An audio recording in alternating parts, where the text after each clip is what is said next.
So let me start off today. I want to really just, this is a very introductory session in many ways. I want to just throw out a few sort of questions. For many of you will know all these they will have addressed all these questions. But the idea is to try and just to make a few distinctions.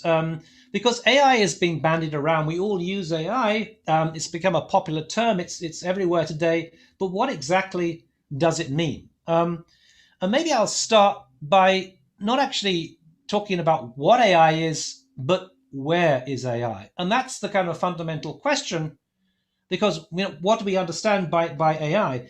I mean, the popular perception perhaps is that this might be AI. That, in other words, in the office of the future, you're going to find yourself surrounded by a bunch of robots. That's not AI at all. If you want to think about AI, don't think about robots, think about algorithms.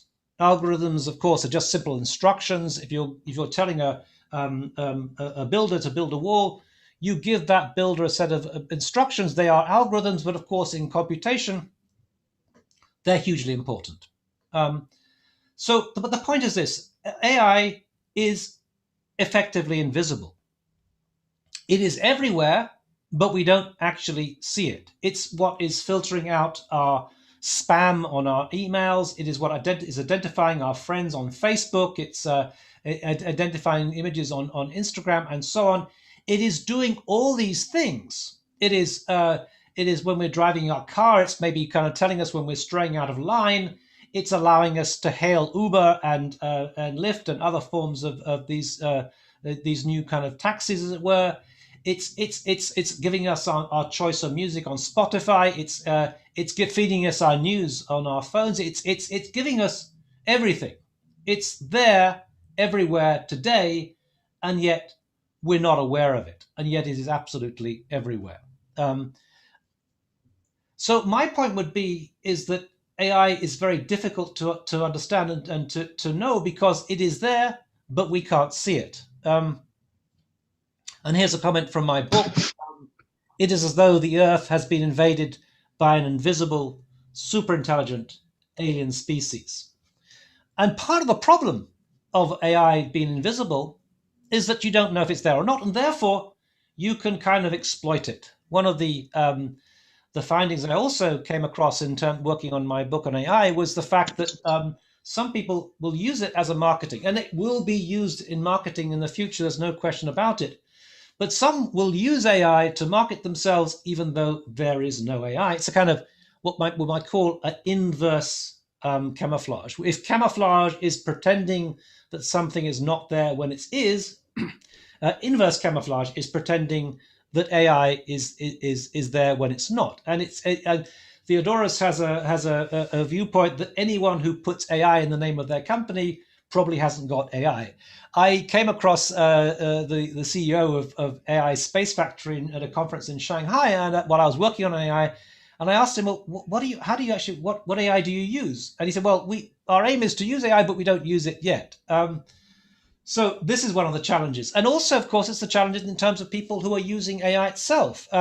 They will claim they're using AI, but not necessarily everyone has a deep, sophisticated understanding of AI. So let me just kind of go back to the beginning. How did AI arise? Alan Turing was the first person to conceptualize the possibility of AI. Of course, he was also the first person to conceptualize the possibility of computers. He developed the first kind of proto-computers. He was a British mathematician from the University of Cambridge. He went to study in Princeton, and during the war he came back and became part of the war effort very famously. But in 1950, after the war, he mentions in this paper the term intelligence, and he associates intelligence with computation. That was the first reference to it. What do we mean by intelligence? I think with all these terms we have to be very cautious. Is computational intelligence the same as human intelligence? Is deep learning the same as human learning, and so on? It's not so clear. But this was the first reference to computation, the first association with computation and intelligence, and he was responsible, of course, for the notion of the Turing test, the idea of how could you test out a computer, whether it was convincing enough, and you simply had a kind of blind test. And if a human was convinced that the computer was a human, then you passed the Turing test. Famously, of course, it was during the war that he applied some of his understanding of computation in the war effort, and in the background to what is now, this is the £50 note from the UK. And in the background, you can see the bomb, a kind of proto-computer that he devised in order to crack the Nazi Enigma code. This is something that historians have looked back at as something that had basically changed the course of the war. Because they were able to crack the Nazi code and didn't reveal that they knew how to crack it. They kept quiet about it. They were able to cut the war short, and depending on your estimate, several million people were saved by this act. Here's a wonderful quote about from Turing, not about AI as such, but about the possibilities of computation. This is only a foretaste of what is to come and a shadow of what is going to be. We all know about him now because of The Imitation Game, the movie, with Benedict Cumberbatch passing himself off as Alan Turing. But in fact, he was completely unknown. He died in 1954. Tragically, we think he committed suicide, and quite possibly because he had been through a high-profile criminal case where he was convicted of lewd acts. He was homosexual in those days. It was illegal to be that. And he opted for chemical castration and so on. But it was a deeply embarrassing act. And anyway, nobody knew at the time he died what he'd achieved. No one knew that he had saved millions of lives. Of course, we now know, because of the £50 note, because of the movie and so on, that he was one of the great heroes of our time. I speculated myself, as somebody who was brought up with Doctor Who. I've got to say, Doctor Who, I think, is fascinating. I always contrast him to the American superheroes because they're all kind of slugging it out on Spider-Man and Superman and whatever. Doctor Who never gets into any fight. He's someone who's got a PhD in science and technology. He's a doctor, after all, who solves the problems of the world without getting into any fight. It struck me that maybe Alan Turing was the original inspiration behind Doctor Who. Of course, that might not be the case because Doctor Who started in the 1960s, and it wasn't until the 1970s that actually the official secrets, that were the state secrets about Alan Turing's role, were disclosed. So technically it happened afterwards, but then Doctor Who's a Time Lord, so who knows? Anyway, it was in 1956 that the term artificial intelligence was first coined. It was coined for a meeting, a summer workshop in Dartmouth College, and it was coined by a guy called John McCarthy. This is John McCarthy here. I have to assume that all these people are in the same position here, and this is, I think, must be John McCarthy then. It looks like he has more hair here than he is then. This is Marvin Minsky over here. I think this is there's Claude Chanel there, and so on. There are a number of the luminaries here. They coined the term, or at least John McCarthy coined the term in 1956, and his comment was, "Well, I had to call it something." He wasn't very happy with it, but I had to call it something. And he'd come across the term before, but he could never find out quite where it was. Personally, I think the better term would be synthetic intelligence. So what is AI? What is AI? Well, this is maybe a standard definition by Margaret Bowden. Margaret Bowden is one of the great luminaries in the field. She was one of the she established the whole sort of world of cognitive science, and she wrote about AI and creativity and many other things. And her comment is this: AI seeks to make computers do the sorts of things that human minds do. Well, I mean, in many ways, that is precisely what most people think. It's about trying to do what human minds do. In other words, it's not intelligence, but it's a form of artificial intelligence. But the point being, it's seeking to do what human minds do. That was written in 2016. I would question whether we can still use that definition, for the simple reason, and that is the fact that AI can now do things that we can't do. AI has in many ways superseded human intelligence.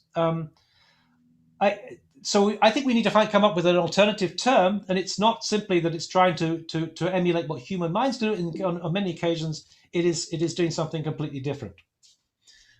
This is, I think, also a very kind of important comment for me. This discussion that went on about 2 years ago between Jack Ma, who was the CEO of Alibaba at the time, and Elon Musk.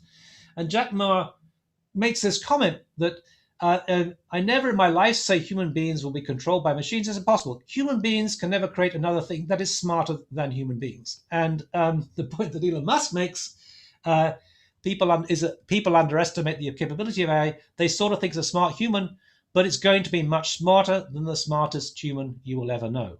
And the point being, we don't even know how smart it is because it's beyond our comprehension. It's beyond the limits of human intelligence.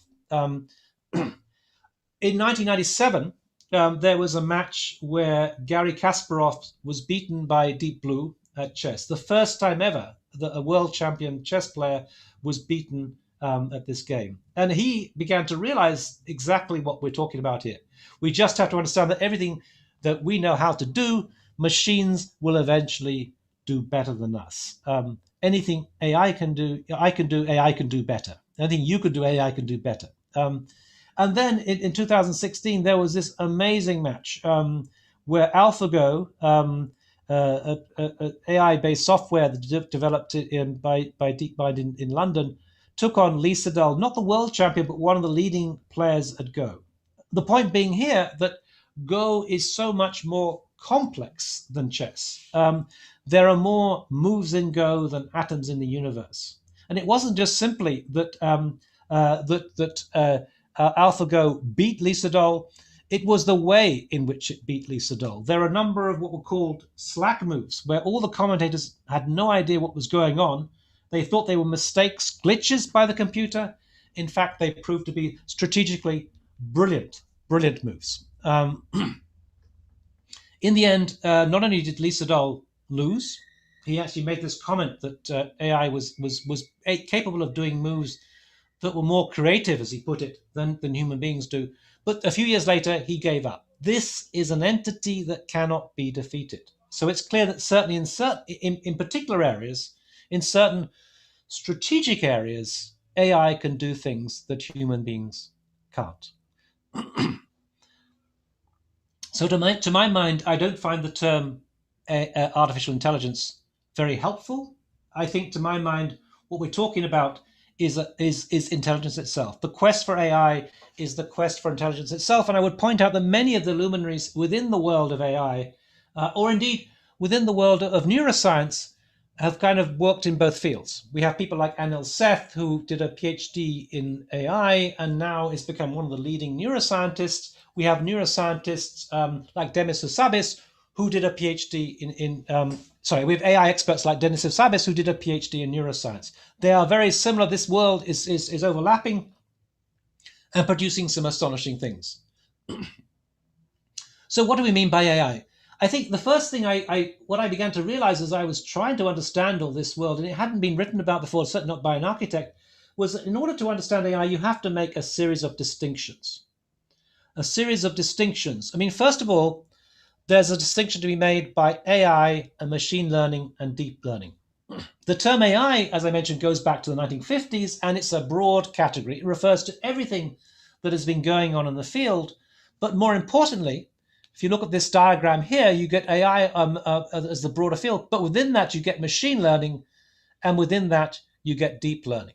The crucial difference, of course, is the term learning. Maybe it's not the same as human learning, but the point is it learns in some way. You develop some kind of form of intelligence that goes beyond that. Artificial intelligence in the broader category could even be used for programming, for coding, for Grasshopper and so on. But deep learning is where it's at now. This is the kind of thing, if you're using WeChat, that will translate, or indeed any other translation app, that will translate for you. Deep learning is really the cutting edge. So you can see these as nested within each other. Deep learning is part of machine learning, as part of artificial intelligence. It's though they're kind of like these Russian dolls nested inside each other. But my point would be that the term AI has been around since 1950, and yet what we've got now is infinitely more sophisticated. It's a bit like using the term car. Of course, we had cars, Model T Fords, back at over 100 years ago. We had cars, but what you've got now, a Tesla car, is so different to a Model T Ford. That's exactly the question with AI. What we have now, we still call it AI, but really what we're talking about in terms of the really sophisticated applications is deep learning. And that has been the revolution that's happened only in the past few years. And why has there been a revolution in that area? There have been several factors that have all contributed towards this. I mean, clearly, computational advances in terms of algorithms, the use of the cloud, so you can use GPUs elsewhere, the incredible competition that's going on. There's a book by Kai-Fu Lee where he contrasts how Silicon Valley is competing with Shenzhen, and there's a kind of battle to be the top.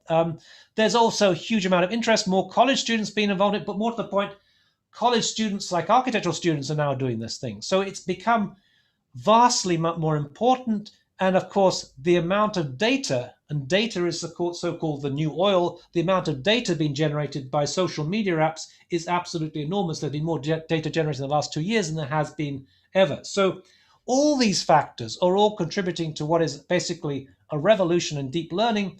And it's a revolution that is accelerating. It's going exponentially. We have the term Moore's law. Well, Moore's law itself perhaps doesn't necessarily hold still, but the idea that the increase is not just it's going exponentially. So you might, for example, will add up one. You might go from 1, 2, 3, 4, count that way. But when you're going exponentially, you go 1, 2, 4, 8, 16. It's an exponential increase, and that's affecting things. And things are happening so much faster. The power is going up, and the cost is going down, and so on and so on. The second series of distinctions you need to make between the different forms of AI are the different types of AI. I'm not going to go into this in detail here, but I'll simply say there were different, what are being called tribes of AI, different ways of approaching the question. And over history, the two dominant ones have been the connectionists and the symbolists. To begin with, the idea of modeling the AI in the brain, the development of neural networks, that was kind of popular. Then for a while, the symbolism took over, the symbolists became dominant, and then more recently with deep learning, neural networks and backpropagation have become the important thing. There are other approaches as well, the evolutionaries, the Bayesians, the analogizers, but the key ones are these top ones, and especially connectionism. But by far the most important distinction to be made between, in terms of of AI itself, is the difference between human intelligence and artificial intelligence, between the neurons in the brain and the neurons of a neural network. And this, of course, a neural network is part of that connectionism, part of deep learning. On the left-hand side, we have neurons and synapses. On the right-hand side, we also have neurons and synapses. In this case, the information is being processed in this direction from left to right. These are called neurons, and these are called synapses, and there are various weights on these synapses that kind of govern the flow of information. And what happens is gradually you go from left to right, and eventually arrive at an approximation close to your result. The point being, however, that they're only loosely inspired by neurons. In fact, Melanie Mitchell doesn't even use the term neuron. She uses the term unit. But nonetheless, neurons, synapses are the terms that have been used by many other people in order to understand it. But the difference is this. The difference is that AI does not have consciousness. In other words, you could take a drone with a LiDAR and scan a room, scan a building, and that would give you some information. But that drone in its LiDAR has no understanding that is architecture. It's simply recording this thing. It is not aware of this. You could have a computer that beats Garry Kasparov at chess. You could have a computer that beats Lisa Doll at AI. It does not know that it's playing chess or AI, no more so than your pocket calculator does. And that's, to my mind, the absolutely important question to keep in mind, the difference between human intelligence and artificial intelligence. That makes, of course, from a kind of theoretical point of view, a really interesting discussion about consciousness, which is a kind of field in philosophy and neuroscience that's really become very important. This is a famous comment that was made by John Searle, who's a philosopher from UC Berkeley, who's skeptical about AI. And he uses this to describe really what's happening. It's called the Chinese room experiment. And on the outside, there are two individuals who are very persuaded by talking to each other in Chinese that what's going on inside the room, whoever or whatever is in that room, is an intelligent Chinese speaker. Whereas actually, there is simply a person in that room who is performing certain actions, following instructions, and the rule book is in English. He doesn't understand Chinese, but he produces something following a rule book, and that's the point. This is what consciousness is. It's self-awareness. AI is not aware of what it's doing, just as this person in this room is not aware of Chinese. Hence, a whole series of important discussions. So let me introduce Sophia. For many people, a representation of AI, but someone, should I say someone, something, a robot that causes huge indignation within the industry. People get apoplectic about Sophia, because Sophia, you might get the impression, is conscious. That's one question. Why does a robot have to look like it has to be humanoid? That's another question. But as I say, this part of marketing sometimes is to present AI as though it's in this kind of form. I wanted to play for you. I want to just play for you a brief extract of a movie, an amusing movie where Will Smith is going on a date with Sophia, the robot, somewhere in the Caribbean. And I show it to you because there's something deeply worrying and suspicious about this. Here he is offering her a glass, and she's not taking it. I'll just put the sound on in a second. I'm worried about infringing copyright, so I'll just put in a moment. So here we are, Sophia the robot that everyone thinks is a perfect example of AI, but frankly is not. Will Smith. It's nice to meet you, Sophia. Let me tell you a joke. This is an irrational human behavior, to want to tell jokes. What is a robot's favorite kind of music? What? Heavy metal.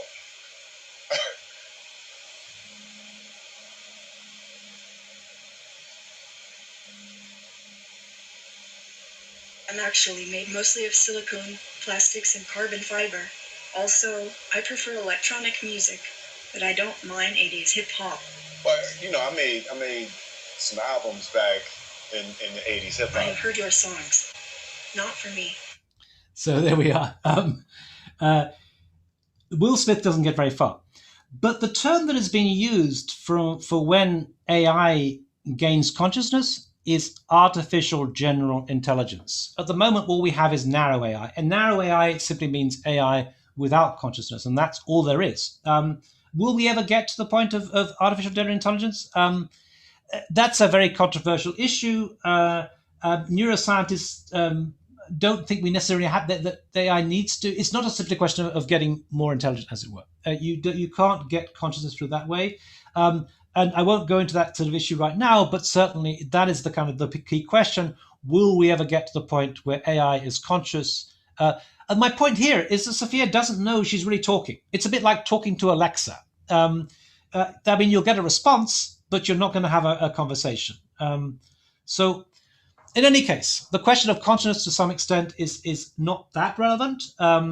As Elon Musk points out, really what happens with AI, it's not a question of AI versus humans, it's how AI can be an extension. But the two terms that have been used are extended intelligence and intelligence augmentation. The idea that AI can increase your human capacities so that you become human, you become cyborg. All of us are already cyborgs. You have a machine extension of yourself in the form of the phone, you're on your computer and all your applications. You are already superhuman. This comes out of the work of Andy Clark and David Chalmers, who wrote an essay called Extended Mind, where they point out that actually now we're storing our phone numbers on our phone. We don't have to memorize them. So the mind is extended through these applications. And of course, Andy Clark went on to go and produce a book called Naturals Born Cyborgs, where he points out it's precisely the flexibility of the plasticity of the human brain itself that allows us to adapt these things so they become part of the way that we think, almost in the way that, say, somebody walking who's blind with a stick, the walking stick becomes part of his outlook on life. So hello, I'm Eric Elliott, and today I have the distinct honor. I'm going to just play a little bit here of GPT-3. Maybe I'll just go back a second to say GPT-3. No, okay, let me introduce GPT-3. The latest supercomputer, one thinks here of the Hitchhiker's Guide, and the supercomputer here has been produced by OpenAI. And OpenAI is a company in which Elon Musk invests early on. And they produced a computer several generations now. The most recent one is GPT-3, that by its sheer power is able to produce a kind of output that closely resembles intelligence. Now, this is going to be the central part, really, in some ways, of what we're going to be talking about for the rest of the session, because it's being used not only to generate text and to generate very convincing text, but also to generate some images through Clip and DALL-E. But let me first start by introducing. This is Eric Elliott, who is talking to an avatar who is actually responding to GPT-3. Is actually articulating the words in GPT-3. Thank you for interviewing with us today. First, what should we call you? I'm GPT-3, and this is my avatar. All right.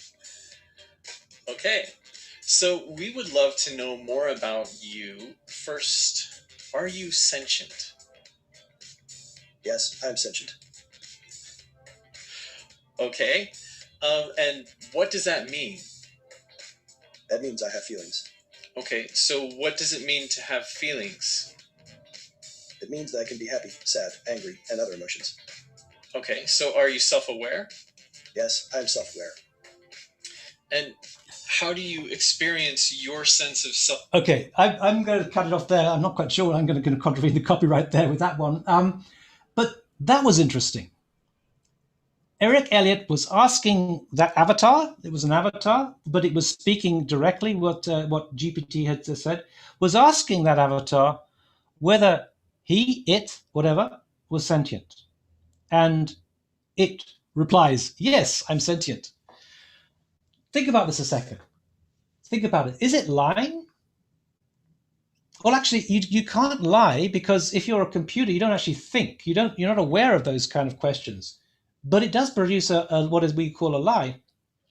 The reason why it produces what we would call a lie is it's drawing upon information from the internet, from vast quantities of information, to try and detect what humans would do in that situation. How would humans respond to that? And interestingly, it picks up on the fact that probably humans would lie. I mean, I think that's fascinating. But let's just move on quickly to the question of consciousness itself. And I had hoped to get David Chalmers here, and he was due to come, but in the end he wasn't able to make it. But David Chalmers is the philosopher of consciousness, very famous Australian. He no longer has this long hair and leather jacket. He's become a bit more professorial, shall we say. But David Chalmers is perhaps the leading authority on questions of consciousness within the world of philosophy. And what was interesting recently was, and this is his book, well, there are several books, in fact, now. He's been quite prolific, and more recent books include The Character of Consciousness and so on. But he's the figure. Most recently, there was this. In other words, there was an interview made with David Chalmers. Now, if you read this, and I won't go read through it, the whole thing, but you read this, and you could be convinced that this is pretty impressive. You could be convinced it's David Chalmers. But my point is, and I'm already giving a kind of spoiler alert here, it's not David Chalmers. So there's the thing. Dave is actually GPT-3 here, and it's GPT-3 trying to give the responses that David Chalmers would give. And it's pretty convincing. So first of all, let's start out with a simple question. Could a text model like GPT-3 be conscious? GPT-3 is kind of using natural language processing. Okay, so it's basing it on language itself. And this response, it's unlikely, in my opinion, although I'm certain on this issue, and so on. You go through this text, and it is so convincing. It is so convincing that you really think you don't take it in until the next page, where you discover at the bottom here, Dave, inverted commas, is actually GPT-3, responding to instructed to pretend to be David Chalmers. Now, that, to my mind, is incredibly scary in many ways. And for David Chalmers himself, it was really a revelation. And the point here is that not only was he really impressed. This is just quoted here. This is not just because GPT-3 is instantly one of the most interesting and important AI systems ever produced. This is not just because of its impressive conversational writing abilities. It was certainly disconcerting to have GPT to produce a plausible-looking interview with me, and so on and so on and so on. But this is the point, really. It is showing hints of general intelligence, of artificial general intelligence. A kind of dumb version of it, but there we go. And there are many questions that you could start asking about this. When we ourselves are producing, we're being creative. Are we necessarily fully conscious? Are certain things automatic, and so on and so on and so on, which we'll deal with in time to come. But there's also a kind of problem, I would say, in the sense when you see something that is seemingly human, or see something, you start interpreting it as though it's human. This is a very interesting psychological study done actually back in the 40s. And all we're seeing are shapes. They're shapes. There's a triangle here, a smaller triangle, and a circle. They seem to be, friends with one another. It seems like this bigger triangle is attacking the smaller triangle, and so on. It looks like this circle is trying to hide behind this door here, and so on. And as you go through this story, you realize that you kind of project onto it a series of human emotions. You start thinking that it's acting as though it's human. And this is the challenge. This is the challenge. Is GPT-3 actually human? We might be taken in by that. We might think it is, but is it actually human? All we're seeing here are some geometric shapes that are moving around the screen, and yet we start interpreting them as though there is some kind of chase going on. And this, the circle here is now, the smallest triangle is going to come in and try and save the circle from who's been attacked by this bigger triangle, and so on, and so on and so on. Now, I want to move on now to the section where I'm going to bring in three colleagues here. First of all, Theodoros Galanos. And I just want to point out that what this has done is and we'll talk more about how AI can generate images, and astonishing images. I showed you at the beginning some of the work, the CycleGAN work by Daniel Bolajan. But also this, I mean, this is amazing to myself, that you give it a prompt and you tell it to go into you ask it to go into I can't see what the prompt is, but you've got an armchair looking like an avocado, and this is what it generates. And some of them are frankly not bad. This is not a bad avocado armchair, and so on. So all of a sudden, we begin to see that what we're getting to is a new world in which the possibilities of GPT-3, of natural language processing, are establishing something that gets very close to what we might consider to be human. So, and you can have other prompts. This was a prompt where you tell GPT-3 to you give it a prompt as a room with a fireplace and two chairs and a picture of the Colosseum in the background. And this is DALL-E actually, what DALL-E generates. So these two networks, DALL-E and Clip, which are really producing some interesting stuff.